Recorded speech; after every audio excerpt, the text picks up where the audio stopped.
திருக்குறள் சிந்தனை. பிற உயிர்களுக்கு வந்த துன்பத்தை தம்முயிர்க்கு வந்ததைப் போல் கருதி காப்பாற்றாத இடத்தில் அறிவினால் பயன் ஏதும் இல்லை. ஆறுயிர்களுக்கு அருள் புரிந்து வருபவனே பேர் அருளாளன் ஆகின்றான்.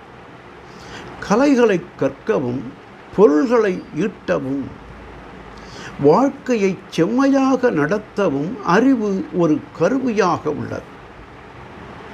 ஆயினும் அருளோடு கூடி பிற உயிர்களுக்கு இறங்கி உதவுகின்ற போதுதான் நம் ஆன்மாவுக்கு அறிவு பேரின்பமாகின்றது.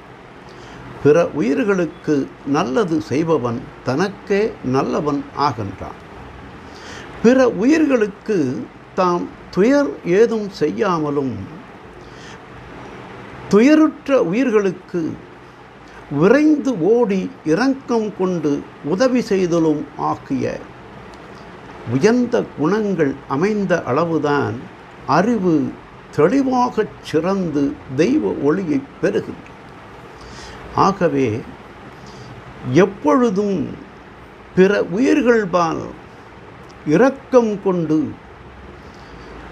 உதவி புரிவதே பேரறிவின் அடையாளமாகும், பயனாகும் என்று தெய்வப் புலவர் இன்னா செய்யாமை அதிகாரத்தில் அறிவினால் ஆகுவது உண்டோ பிறிதின் நோய் தன்னோய் போல் போற்றாக்கடை என்றார். நாளையும் சிந்திப்போம்.